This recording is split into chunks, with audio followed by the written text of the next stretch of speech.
Hi learners, എല്ലാവർക്കും ഐ+ന്റെ മറ്റൊരു വീഡിയോയിലേക്ക് സ്വാഗതം. നെറ്റ് ഇക്കണോമിക്സിന്റെ ക്വസ്റ്റ്യൻ പേപ്പർ ഡിസ്കഷനില് ജൂൺ 2024 ലാസ്റ്റ് പാർട്ടാണ് ഇന്നത്തെ ക്ലാസ്സിൽ നോക്കുന്നത്. ക്വസ്റ്റ്യൻ നോക്കാം. Match the list 1 with list 2. List 1 rat race problem, displacement effect, optimal taxation and local public goods. List 2 A. Peacock and L. Weisman. Second one, C.M. Tybalt. Third one, George Akerlof. And fourth one is Diamond P.A. and Mirrlees J. Options കൊടുത്തിട്ടുണ്ട്. A3, B2, C1 and D4. Option B A3, B1, C4 and D2. Option C, A2, B1, C4 and D3. Option D, A4, B2, C1 and D3. എല്ലാം അറിയില്ല എന്നുണ്ടെങ്കിലും അറിയാവുന്ന കാര്യങ്ങൾ ആദ്യം എടുത്ത് match ചെയ്യാൻ നോക്കുക. അപ്പം ഏകദേശം ഓപ്ഷൻസും കൂടെ നോക്കുമ്പോഴത്തേക്കും ആൻസറിലോട്ട് എത്താൻ പറ്റും.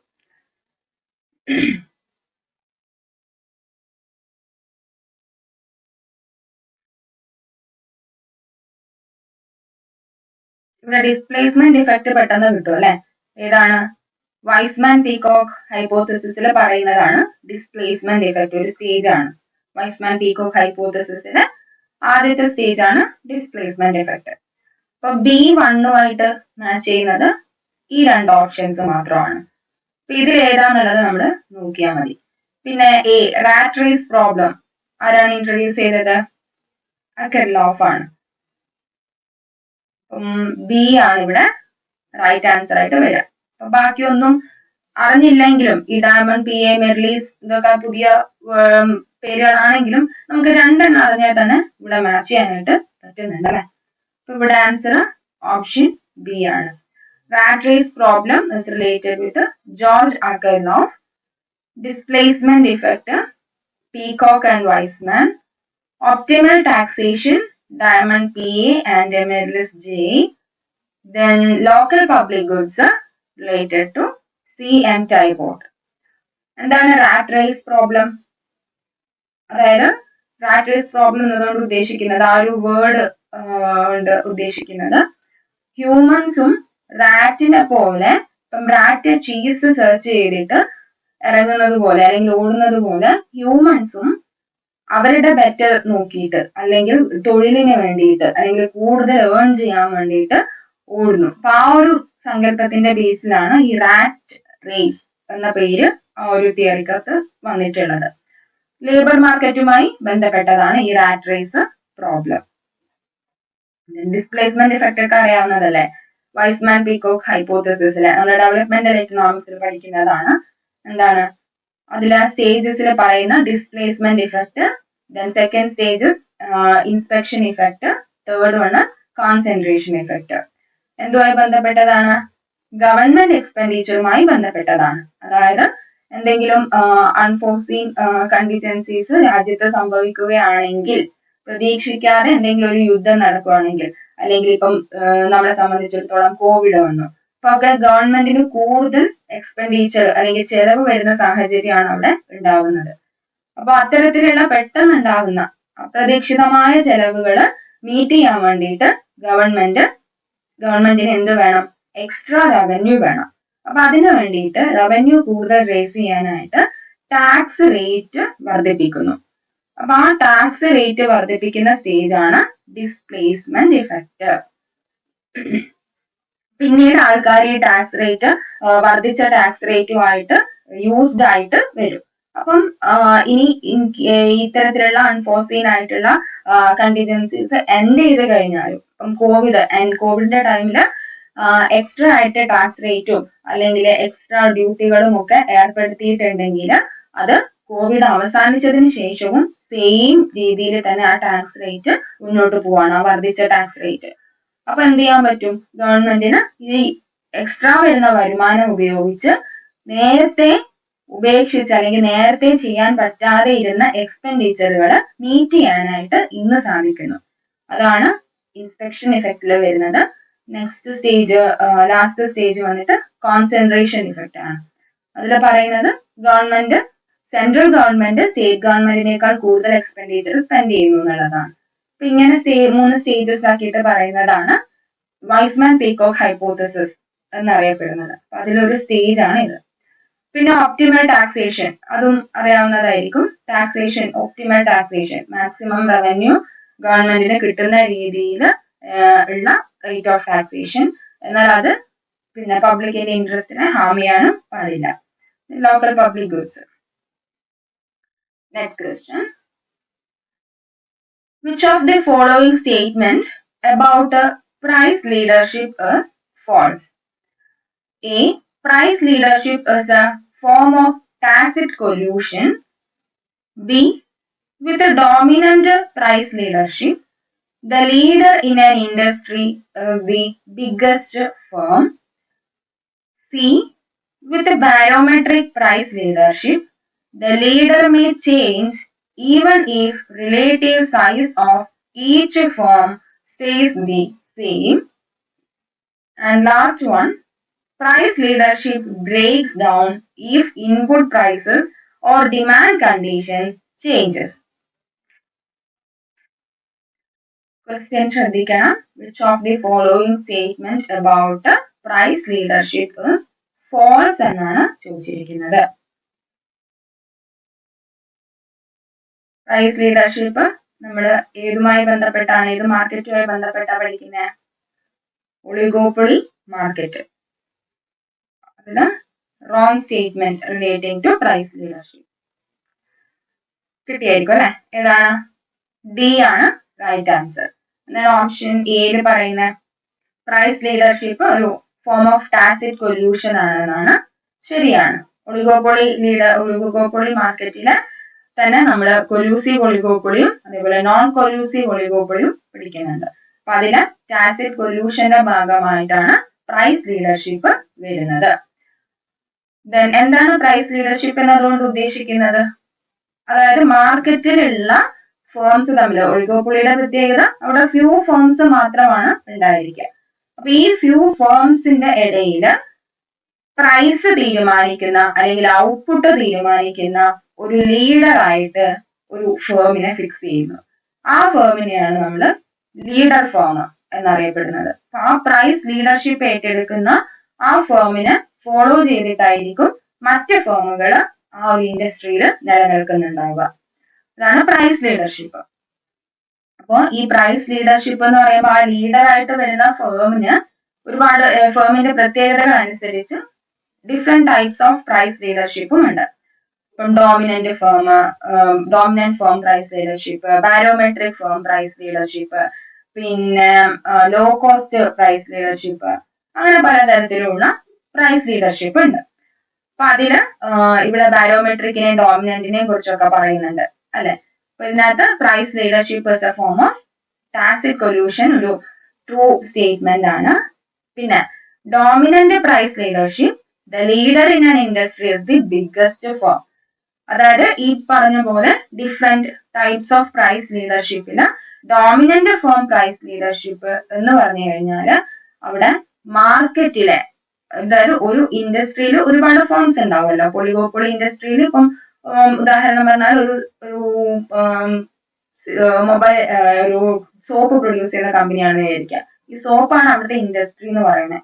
അപ്പൊ ഈ സോപ്പുകളിൽ ഡിഫറെന്റ് വെറൈറ്റി പ്രൊഡ്യൂസ് ചെയ്യുന്ന മറ്റു ഫേംസ് ഉണ്ടാവും അല്ലെ? അപ്പം ഈ ഫേംസിന്റെ ഇടയിൽ ഒരു ലീഡറായിട്ട് ഒരാളെ പ്രഖ്യാപിക്കുക. ആൻഡ് ഈ ലീഡർ എന്ന് പറയുമ്പം ഡോമിനന്റ് പ്രൈസ് ലീഡർഷിപ്പിന്റെ അടിസ്ഥാനത്തില് മാർക്കറ്റ് ഷെയർ ഏറ്റവും കൂടുതൽ ഉള്ളത് അല്ലെങ്കിൽ ഏറ്റവും കൂടുതൽ ഔട്ട്പുട്ട് മാർക്കറ്റിലേക്ക് വിൽക്കുന്നത് ആരാണോ അവരായിരിക്കും ലീഡറായിട്ട് വരിക in case of dominant price leadership. അപ്പം കൂടുതൽ മാർക്കറ്റ് ഷെയർ ഉള്ള ഏറ്റവും വലിയ ഫേം ഏതാണോ ആ ഫേമിനായിരിക്കും ഡോമിനന്റ് പ്രൈസ് ലീഡർഷിപ്പിന് ലീഡറായിട്ട് വരാൻ പറ്റാം. സ്റ്റേറ്റ്മെന്റ് ബി ട്രൂ ആണ്. പിന്നെ barometric price leadership. With barometric price leadership, the leader may change even if relative size of each firm stays the same. അതായത് സൈസിന്റെ ബേസിൽ അല്ല ബാരോമെട്രിക് പ്രൈസ് ലീഡർഷിപ്പിൽ ഒരു ഫേമിനെ ലീഡർ ആക്കുന്നത്. സൈസിന്റെ ഫേമിൽ ലീഡർ ആക്കുന്നത് ഡോമിനന്റ് പ്രൈസ് ലീഡർഷിപ്പിലാണ്. അപ്പൊ അതുകൊണ്ട് ഇതും ശരിയാണ്. പിന്നെ ബാരോമെട്രിക് പ്രൈസ് ലീഡർഷിപ്പ് എന്തിന്റെ ബേസിലാണ്? അതായത് അവിടെ ഒരു ഫേം ലീഡർ ആവുന്നുണ്ടെന്നുണ്ടെങ്കിൽ ആ ഫേമിന് മാർക്കറ്റിലുള്ള ഇൻഡസ്ട്രിയിലുള്ള എല്ലാ രീതിയിലുമുള്ള പ്രൈസ് ഫ്ലക്ച്വേഷൻ ആയിക്കോട്ടെ, അവിടുത്തെ ഡിമാൻഡ് കണ്ടീഷൻ ആയിക്കോട്ടെ, എല്ലാത്തിനെയും കുറിച്ചുമുള്ള അറിവ് ഉണ്ടായിരിക്കും. അപ്പം ഏറ്റവും കൂടുതൽ മാർക്കറ്റ് ഒബ്സർവ് ചെയ്യുന്ന, ഏറ്റവും കൂടുതൽ നോളജ് ഉള്ള, മാർക്കറ്റ് കണ്ടീഷൻസിനെ കുറിച്ച് അറിവുള്ള ആളായിരിക്കും ബാരോമെട്രിക് പ്രൈസ് ലീഡർഷിപ്പില് ലീഡർ ഫേം ആയിട്ട് വരുന്നത്. അവിടെ ആ ഫേം സ്മോൾ ഫേം ആയിക്കോട്ടെ, ബിഗ് ഫേം ആയിക്കോട്ടെ, കോസ്റ്റ് കുറഞ്ഞ ഫേം ആയിക്കോട്ടെ, കൂടിയ ഫേം ആയിക്കോട്ടെ, അതൊന്നും മാറ്റർ അല്ല. ആ ഫേമിന് മാർക്കറ്റിലുള്ള കണ്ടീഷൻസിനെ കുറിച്ചും അവയർനെസ്, ഏറ്റവും കൂടുതൽ അവയർനെസ് ഉണ്ടായാൽ മതി മറ്റു ഫേമിനെ കമ്പയർ ചെയ്യുമ്പോൾ. ആ സാഹചര്യത്തിൽ അവർക്ക് ആ ഫേമിന് അവിടെ ലീഡറായിട്ട് തുടരാം. ബാക്കിയുള്ള ഫേംസ് ഈ പറയുന്ന ബാരോമെട്രിക് ലീഡറിനെ ഫോളോ ചെയ്തുകൊണ്ടായിരിക്കും അവരുടെ പ്രൈസ് തീരുമാനിക്കുന്നത്. ഇനി ലാസ്റ്റ് വൺ പറയുന്നത് price leadership breaks down if input price or demand conditions change. ആണോ? ഈ ഇൻപുട്ട് പ്രൈസും ഡിമാൻഡും മാർക്കറ്റിലുള്ള മറ്റ് കണ്ടീഷൻസും ഇതൊക്കെ ഒബ്സർവ് ചെയ്തിട്ട് അതിനനുസരിച്ച് പ്രൈസ് ഫിക്സ് ചെയ്യുന്ന ആളെയാണ് നമ്മൾ ലീഡർ ഫേം എന്ന് വിളിക്കുന്നത്. അപ്പം പ്രൈസ് ലീഡർഷിപ്പ് അവിടെ ബ്രേക്ക് ഡൗൺ ആവുകയല്ല ചെയ്യുന്നത്, പ്രൈസ് ലീഡർഷിപ്പ് കണ്ടിന്യൂ ചെയ്യുക തന്നെയാണ് ചെയ്യുന്നത്. ഈ മാർക്കറ്റ് കണ്ടീഷൻസും ഇൻപുട്ട് പ്രൈസ് വളരെയധികം വർദ്ധിച്ചു. അപ്പം ഈ പറയുന്ന ലീഡർ ഫേം അത് മനസ്സിലാക്കി കഴിഞ്ഞാൽ അവരെന്ത് ചെയ്യും? അതിനനുസരിച്ച് ആ കമ്മോഡിറ്റിയുടെ, ആ ഔട്ട്പുട്ടിന്റെ വിലയും വർദ്ധിപ്പിക്കും. അപ്പൊ ആ രീതിയിൽ മാർക്കറ്റിനെ ഒബ്സർവ് ചെയ്ത് ഇൻപുട്ട് പ്രൈസും അതേപോലെ ഡിമാൻഡും ഇതിനൊക്കെ കണക്കിലെടുത്ത് പ്രൈസ് ഫിക്സ് ചെയ്യുന്ന ആളാണ് ലീഡർ എന്ന് പറയുന്നത്. അപ്പൊ ഒരിക്കലും അവിടെ പ്രൈസ് ലീഡർഷിപ്പ് ബ്രേക്ക് ആവുന്നില്ല. അതുകൊണ്ട് തന്നെ ഇവിടെ ഫോൾസ് ആയിട്ടുള്ള സ്റ്റേറ്റ്മെന്റ് ഓപ്ഷൻ ഡി ആണ്.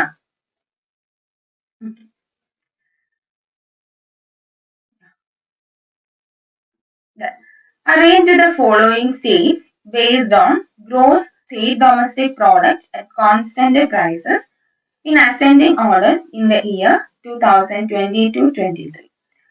Haryana, Rajasthan, Telangana, Madhya Pradesh, West Bengal. Option A, DABEC. Option B, ADBCE. Option C, DACBE. And option D, ADCEB.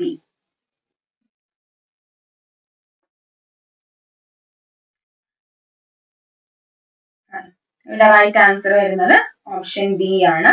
ആദ്യം വരുന്നത് ഹരിയാന, പിന്നെ വരുന്നത് മധ്യപ്രദേശ്, then comes രാജസ്ഥാൻ, പിന്നെ വരുന്നത് തെലങ്കാന, and last വരുന്നത് west Bengal. Next question. Which of the following strategies can never be based on Nash equilibrium? A, dominant strategies. B, strongly dominant strategies.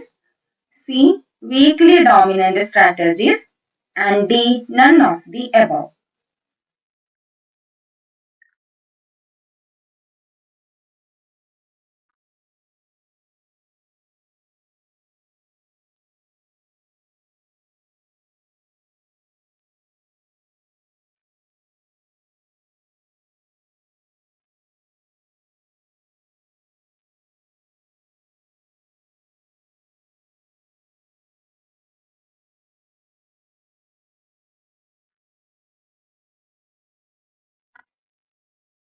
Okay. Which of the following strategies can never be based on Nash equilibrium? Nash equilibriumമായി ബന്ധപ്പെടാത്തത് ഏത് എന്നുള്ളതാണ്. Right answer is option D, none of the above. എല്ലാ കൊടുത്തിരിക്കുന്ന ഓപ്ഷൻസും related to Nash equilibrium ആണ്. Dominant strategy, then strongly dominant strategy, weakly dominant strategies. ഇപ്പൊ എന്താണ് Nash equilibrium? Nash equilibrium dominant strategy achieve ചെയ്യുന്നുണ്ടെങ്കിൽ ആ ഗെയിം ഓൾവേസ് നാഷ് ഇക്വിലിബ്രിയവും achieve ചെയ്യും. അതായത് നാഷ് ഇക്വിലിബ്രിയം എന്ന് പറഞ്ഞു കഴിഞ്ഞാൽ എന്താണ്, ഒരു പ്ലെയറിന്റെ move depends on the move of the other player or opponent. അതിനെയാണ് നമ്മൾ നാഷ് ഇക്വിലിബ്രിയം എന്ന് പറയുന്നത്. ഇനി ഡോമിനന്റ് സ്ട്രാറ്റജി എന്ന് പറഞ്ഞു കഴിഞ്ഞാലോ optimal move of an individual regardless of how other players act. അപ്പം മറ്റുള്ള ഫേം അല്ലെങ്കിൽ ഓപ്പണന്റിന്റെ ആക്ടിനെ മൈൻഡ് ചെയ്യാതെ ഒരു ഫേം ഡിസിഷൻ എടുക്കുകയാണെങ്കിൽ അതിലൂടെ ഒപ്റ്റിമം ഏൺ ചെയ്യാൻ പറ്റുവാണെങ്കിൽ അതിനെയാണ് ഡോമിനന്റ് സ്ട്രാറ്റജി എന്ന് വിളിക്കുന്നത്. Okay.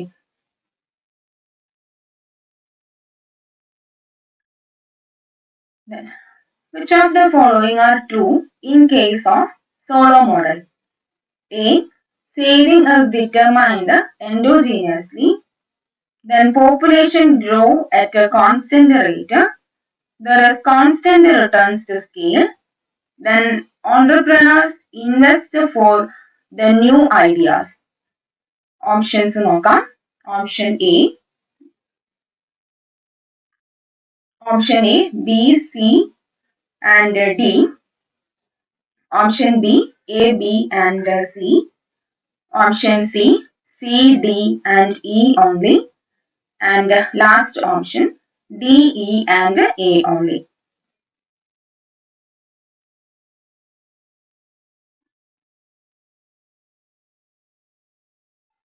Okay. All the right options വരുന്നത് B, C and D ആണ്. ഇവിടെ സോളോ മോഡൽ എന്ന് പറയുന്നത് എന്താണ്? ഒരു exogenous model of economic growth ആണ്. ദെൻ ഇവിടെ സേവിംഗ് ഇസ് ഡിറ്റർമൈൻഡ് എൻഡോജീനിയസ്ലി എന്നാണ് പറയുന്നത്. സോ അതൊരു റോങ് സ്റ്റേറ്റ്മെന്റ് ആണ്. ബാക്കി തന്നിരിക്കുന്നതൊക്കെ സോളോ മോഡലിന്റെ അസംഷൻസ് ആണ്. Population grow at constant rate, there is constant returns to scale, then entrepreneurs invest for the new ideas. എന്താണ് സോളോ മോഡലിൽ പറയുന്നത്? ഡെവലപ്മെന്റ് ഓഫ് എക്കണോമിക്സിന് തിയറിയാണ് സോളോ മോഡൽ ഓഫ് ഡെവലപ്മെന്റ് എന്ന് പറയുന്നത്, അല്ലെങ്കിൽ സോളോസ് ഗ്രോത്ത് മോഡൽ എന്ന് പറയുന്നത്. അപ്പൊ ഇവിടെ സോളോ മോഡലിൽ ഉദ്ദേശിക്കുന്നത് അല്ലെങ്കിൽ തിയറിക്കകത്ത് പറയുന്നത് രാജ്യത്തെ പോപ്പുലേഷൻ ഗ്രോത്ത് റേറ്റ് അല്ലെങ്കിൽ പോപ്പുലേഷൻ വർദ്ധിക്കുന്നതിനനുസരിച്ച് സേവിംഗ് റേറ്റ് വർദ്ധിക്കുന്നതിനനുസരിച്ച് അതേപോലെ ടെക്നോളജിക്കൽ പ്രോഗ്രസ് ഉണ്ടാകുമ്പോഴും ഒക്കെ തന്നെ ഔട്ട്പുട്ട് അല്ലെങ്കിൽ രാജ്യത്തെ ഗ്രോത്ത് വർദ്ധിച്ചുകൊണ്ടിരിക്കും എന്നുള്ളതാണ് സോളോ ഗ്രോത്ത് മോഡലിൽ കാണിക്കുന്നത്. ഓക്കെ, അപ്പൊ അതുമായി ബന്ധപ്പെട്ടതാണ് ഈ തന്നിരിക്കുന്ന 3 സ്റ്റേറ്റ്മെന്റും അസംഷൻസ് ഓഫ് സോളോ മോഡൽ. പിന്നെ അടുത്തത്, arrange the books according to the year of publication starting from the oldest. A. The general theory of employment, interest and money. B. The theory of moral sentiments. C. The principles of political economy and taxation. D. An essay on the principles of population. Then last one is Das Kapital.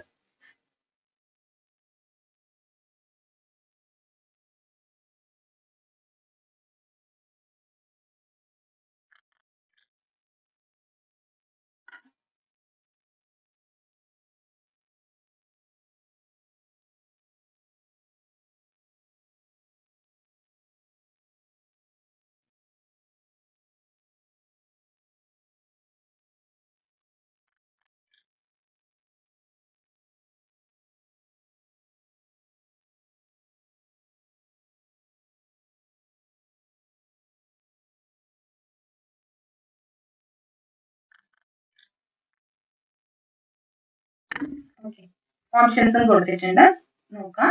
Option A പറയുന്നത് D B C E A, then next option A B C D E, option സിയില് B D C E A and option D B A E C D.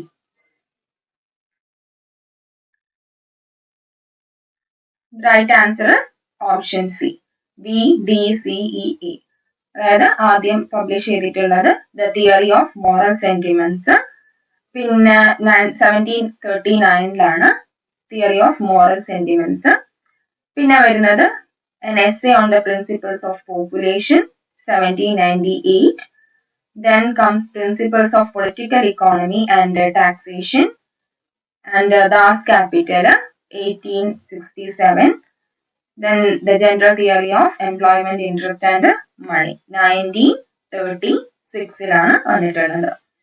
ഓരോ ബുക്സിന്റെയും ഓതറിന്റെ പേരോ? General theory of employment, interest and money 1936 കെയ്ൻസിന്റെ ബുക്കാണ് അല്ലെ. പിന്നെ വന്നിട്ടുള്ളത് the theory of moral sentiments 1739 Adam സ്മിത്തിന്റെ ബുക്കാണ്. ആഡം സ്മിത്തിന്റെ ബുക്കുകൾ കുറച്ചധികം പഠിച്ചു വെക്കുന്നത് നന്നായിരിക്കും. നെറ്റിനാണെങ്കിലും അല്ലെങ്കിൽ വേറെ ഏതെങ്കിലും ഇന്റർവ്യൂസിനൊക്കെ പോവുകയാണെങ്കിലും ആഡം സ്മിത്തിന്റെ ബുക്കുകൾ ചോദിക്കും. ബുക്കിന്റെ ഒന്നിൽ കൂടുതൽ പേരുകൾ പറയാൻ പറയും. കാരണം നമുക്കറിയാവുന്ന ആഡം സ്മിത്തിന്റെ ബുക്ക് എന്താണ്? മറ്റേ എക്കണോമിക്സിന്റെ ഡെഫിനിഷൻ പറയുന്ന ബുക്കാണ് അല്ലെ. An enquiry into the nature and causes, അതാണ് അറിയാം, causes of wealth of nation. പക്ഷെ അത് കൂടാതെ മറ്റ് ബുക്കുകളുടെ പേരും കൂടെ അറിഞ്ഞിരിക്കാം. The theory of moral sentiments ഉണ്ട്. പിന്നെ അതേപോലെ ഇൻവിസിബിൾ ഹാൻഡ്സ് ഒക്കെ ആഡം സ്മിത്തിന്റെ ബുക്കാണ്. പിന്നെ next principles of political economy and taxation 1817 publish ചെയ്തിട്ടുള്ളത്. ഡേവിഡ് റിക്കാർഡോന്റെ ബുക്കാണ്. പിന്നെ an essay on the principles of population publish ചെയ്തിട്ടുള്ളത് 1798 തോമസ് റോബർട്ട് മാൽത്തസിന്റെ ബുക്കാണ്. മാൽത്തസിന്റെ തിയറി ഓഫ് പോപ്പുലേഷൻ. അപ്പം പോപ്പുലേഷൻ കണ്ടാൽ നമുക്ക് ഊഹിക്കാവുന്നതേ ഉള്ളൂ. പിന്നെ ദാസ് ക്യാപിറ്റൽ കാൾ മാർക്സിന്റേതാണ് 1867 പബ്ലിഷ് ചെയ്തത്. Match the list 1 with list 2. List 1 financial ഇൻസ്റ്റിറ്റ്യൂഷൻസിന്റെ പേരുകളാണ്. ലിസ്റ്റ് 2 അതിന്റെ ഇയർ ഓഫ് എസ്റ്റാബ്ലിഷ്മെന്റ് ആണ്. IFCI ആണ്. IFCI. പിന്നെ IRBI, then NABARD, ICICI.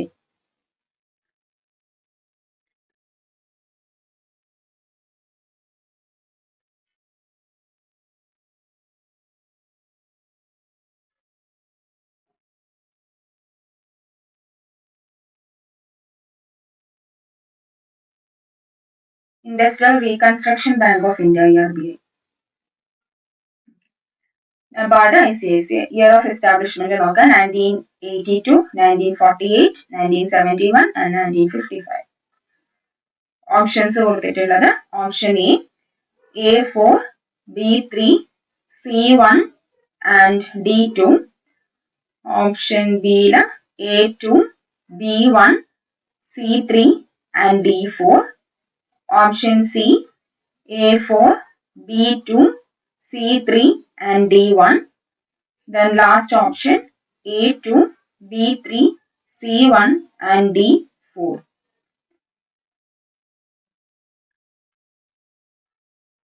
Option D is the right answer.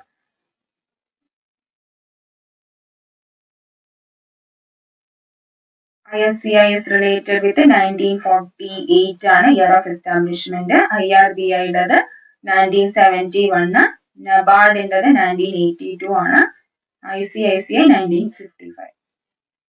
അടുത്ത question, match the list 1 with list 2. List 1 States കൊടുത്തിട്ടുണ്ട്. List 2 അതിന്റെ sustainable development goal സ്കോറും കൊടുത്തിട്ടുണ്ട്. States Uttar Pradesh, Karnataka, Madhya Pradesh, Tamil Nadu. List 2 അതിന്റെ SDG സ്കോർ കൊടുത്തിരിക്കുന്നത് 62, 72, 74 and 60. Options നോക്കാം. Option A A1, B2, C4 and D3.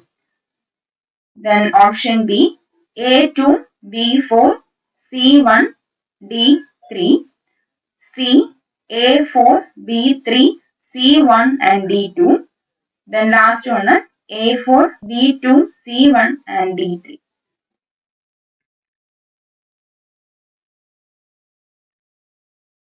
Sustainable development goal ആണ് States. എങ്ങനെ match ചെയ്യാം? സസ്റ്റൈനബിൾ ഡെവലപ്മെന്റ് ഇൻഡെക്സിൽ ഏറ്റവും മുന്നിൽ നിൽക്കുന്ന സ്റ്റേറ്റ് ഏതാണ്? കേരളമാണ്. ഇവിടെ നമുക്ക് നോക്കാം മാച്ച് ചെയ്തിരിക്കുന്നത് A4 ദാറ്റ് ഈസ് ഉത്തർപ്രദേശിൻ്റെത് 74, പിന്നെ കർണാടകയുടേത് 72, മധ്യപ്രദേശ് 62 ആൻഡ് ഉത്തർപ്രദേശിൻ്റെത് വരുന്നത് 60 ആണ്. Tamil Nadu 74. Match the list 1 with list 2. List 1 കുറച്ച് സ്റ്റേറ്റ്മെന്റുകളുണ്ട് അല്ലെ. സ്റ്റേറ്റ്മെന്റ് എ നോക്കാം. Low quality of goods can drive high quality goods from the market. Then B, a party whose actions are unobserved can affect the probability or magnitude of payment. പിന്നെ individuals tend to value an item more when they own it than when they do not. Then D, preferences of government is to make sustained expenditure. List 2, moral hazard, ratchet effect, Lemon's problem, endowment effect.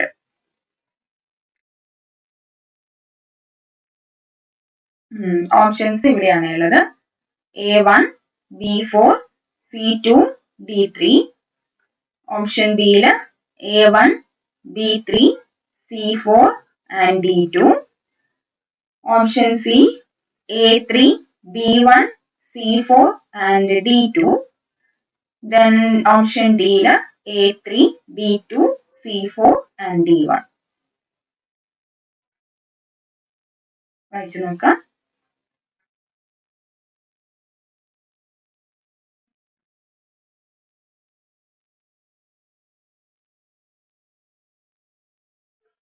Okay, എന്താണ് right option വരുന്നത്? Option C ആണ്. A3, B1, C4 and D2. Last question. Which of the following properties is satisfied in case of fishing in an ocean? Option A, non-excludable and non-rival. Option B, non-excludable but rival. Option C, non-rival but excludable. And option D, excludable and rival. ഓഷനില് fishing ചെയ്യുന്നതുമായി ബന്ധപ്പെട്ട true statement ആണ് ചോദിച്ചിരിക്കുന്നത്. Non റൈവലും non എക്സ്ക്ലൂഡബിളും ഏതിന്റെ പ്രോപ്പർട്ടിയാണ്? Public ഗുഡിന്റെ പ്രോപ്പർട്ടിയാണ്. ഇപ്പൊ ഫിഷിംഗ് പബ്ലിക് ഗുഡ് ആണോ? Fishing in an ocean. അല്ലെങ്കിൽ ഈ പറയുന്ന പോലെ എക്സ്ക്ലൂഡബിൾ ആണോ അല്ലെങ്കിൽ റൈവൽ ആണോ? ഏതാണ്? Non excludable but rival. എന്താണ് നോൺ എക്സ്ക്ലൂഡബിൾ എന്ന് പറഞ്ഞാല്? എന്താണ് റൈവൽ എന്ന് പറഞ്ഞാല്? നോൺ എക്സ്ക്ലൂഡബിൾ എന്ന് പറഞ്ഞാല് ഒരാള് ഒരു പ്രോപ്പർട്ടി ഉപയോഗിക്കുന്നുണ്ടെന്ന് വിചാരിച്ച് മറ്റേ ആളെ അതിന്റെ ഉപയോഗത്തിൽ നിന്നും തടയാൻ പറ്റില്ല. ഒരാൾ ഫിഷിംഗ് ചെയ്യുന്നു എന്ന് വിചാരിച്ച് അടുത്ത ആൾക്ക് ആ ഓഷനിൽ വന്ന് ഫിഷിംഗ് ചെയ്യാൻ പറ്റാതിരിക്കേണ്ട സാഹചര്യമില്ല. അവർക്കും എന്ത് ചെയ്യാം? ഫിഷിംഗ് ചെയ്യാം. അതുകൊണ്ട് തന്നെ നോ എക്സ്ക്ലൂഡബിൾ ആണ്. ആരെയും എക്സ്ക്ലൂഡ് ചെയ്യാൻ പറ്റില്ല. ഓഷൻ എന്ന് പറയുന്നത് ഒരു എൻവയോൺമെന്റൽ അല്ലെങ്കിൽ ഒരു പ്രകൃതിയുടെ ഘടനയായതുകൊണ്ട് തന്നെ അതിന്റെ ഓണർഷിപ്പ് ആർക്കും ഇല്ല. അതുകൊണ്ട് ആർക്ക് വേണമെങ്കിലും എന്ത് ചെയ്യാം? ഫിഷിംഗ് ചെയ്യാം. പിന്നെ എക്സ്ക്ലൂഡബിൾ ആണ്, നോൺ എക്സ്ക്ലൂഡബിൾ ബട്ട് റൈവൽ എന്നാവും. റൈവൽ എന്ന് പറഞ്ഞാൽ എന്താ? ഒരാള് ഉപയോഗിച്ച് കഴിഞ്ഞു കഴിഞ്ഞാൽ മറ്റൊരാൾക്ക് ഉപയോഗിക്കാൻ പറ്റുന്നതിന്റെ അളവില് കുറവ് വരും. അതിനെയാണ് റൈവൽ എന്ന് പറയുന്നത്. അതായത് ഒരു ഓഷനിൽ ഒരാൾ വന്ന് കുറെ മീനെ പിടിച്ചു. അപ്പൊ അടുത്ത ആൾക്ക് കിട്ടുന്ന മീനിന്റെ അളവ് കുറയില്ലേ? അയാൾ പിടിച്ചത് അത്രയും കുറയുമല്ലോ. അതുകൊണ്ട് തന്നെ റൈവൽ ആണ്, പക്ഷെ നോൺ എക്സ്ക്ലൂഡബിൾ ആണ്. ഓപ്ഷൻ ബി ആണ് റൈറ്റ് ആൻസർ. ഓക്കെ, അപ്പൊ അത്രയാണ് ഈ ഒരു ക്വസ്റ്റ്യൻ പേപ്പറിലുള്ളത്.